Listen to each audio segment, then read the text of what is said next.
Gente, então o primeiro aspecto é a materialidade. E aí eu vou invocar aqui o Tadao Ando, né, que tem aquela frase, aquela máxima, que é: o material ele determina o espírito do lugar. E aí, quando ele está falando isso, a gente pode pensar em dois aspectos principais. O primeiro aspecto, né, que ele traz, e não que ele tenha dito isso, uma interpretação minha, mas quando a gente pode pensar nesse aspecto de determinar o espírito desse lugar, e que inclusive na literatura está escrito como genes loci, né, em latim, o espírito do lugar, a gente pode pensar nessa materialidade como algo que vai definir o espírito daquele lugar no sentido de como aquilo está se conformando e qual a relação daquele usuário com aquela obra. Então, por exemplo, imagina que a gente tem uma construção toda feita de terra, de taipa de pilão. A sua sensação perante aquela obra será diferente de uma construção, por exemplo, de concreto. E aí, um detalhe, eu não estou falando que o concreto seja melhor do que a taipa ou vice-versa. Eu estou falando que é uma característica, é um fato. Você vai ter uma sensação diferente perante aquele material. Então, quando ele traz essa fala de que o material ele determina o espírito do lugar, ele está falando isso, enquanto morfologia daquele espaço, enquanto linguagem de comunicação. A mesma coisa com várias coisas que a gente pode pensar aqui, por exemplo, a roupa. Se você tiver vestido de jeans, a sua percepção mesmo do seu corpo, da sua pele é de forma tátil. As pessoas vão te olhar de uma forma e vão sentir alguma coisa. Se você tiver vestido de pelúcia, vai ser um impacto diferente, não só para mim, eu vou me sentir mais quente e tal, mas também para a pessoa que está me olhando. Né? Isso vai gerar alguma coisa ali enquanto resposta. E o material, né, na arquitetura também não é diferente. Mas,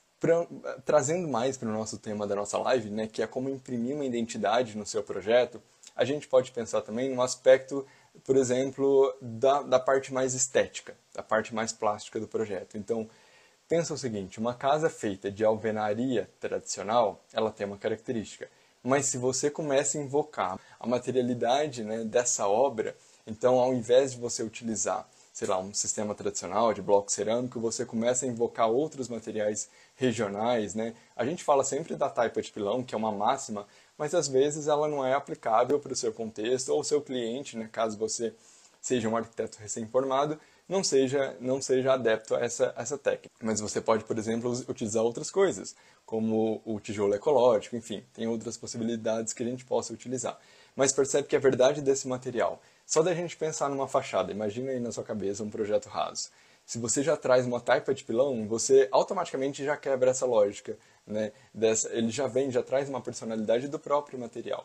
Então a materialidade, quanto mais a gente explora a materialidade no projeto, mais característica, mais identitária ela fica. O próprio material, né? Então você traz um ingrediente a mais para o seu projeto. Gente, se vocês tiverem algum comentário, alguma dúvida, coloca aqui pra gente, tá? E aí é isso, né, gente? O projeto raso, se vocês observarem, se vocês olharem com os olhos atentos, vocês vão perceber que um projeto raso, ele é carente de materialidade. Sempre vai ser carente. E aí também tem um ponto aqui, que é mais delicado, que sempre, e aí vocês, né, façam essa autoanálise, que alguns arquitetos vão dizer assim: ah, mas João, eu só especifico esse tipo de material aqui porque o cliente não aceita outra coisa. Tá?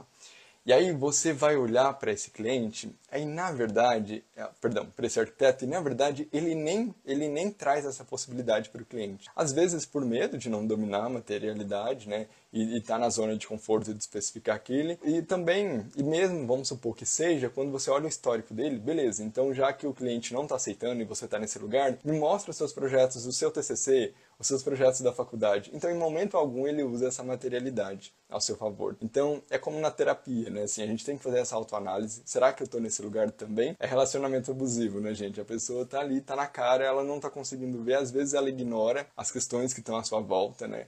Aquela pessoa que está sendo traída, a mãe fala, a amiga fala, eu vi o cara ali. Não, mas só vendo, é São Tomé, só vendo para crer. Então, a gente tem que tomar cuidado com isso, né? Eu tô falando isso, gente, porque eu recebo algumas mensagens de alguns arquitetos que me mandam falando algumas coisas do tipo: ah, realmente, isso é se colocando num lugar que está fazendo um projeto potente. Mas aí, quando você olha o perfil, quando você olha a produção dele, não tem coerência, né, com o discurso. Então a gente tem que tomar muito cuidado com isso. E tá tudo bem se você olhar para isso e falar assim: João, eu tô num caminho agora que eu tô galgando esse lugar aí para tentar fazer um projeto potente. Ou não, eu não estou fazendo projeto potente, mas eu quero fazer. Quanto mais cedo você fazer essa autorreflexão, essa autoanálise melhor, para que você consiga chegar nesse lugar. Mas enfim, vamos voltar aqui para o nosso tema central, era só um comentário. Então, o projeto raso, ele vai sempre ignorar essa característica da materialidade desse espaço, e automaticamente você tem uma característica de um projeto raso, tá?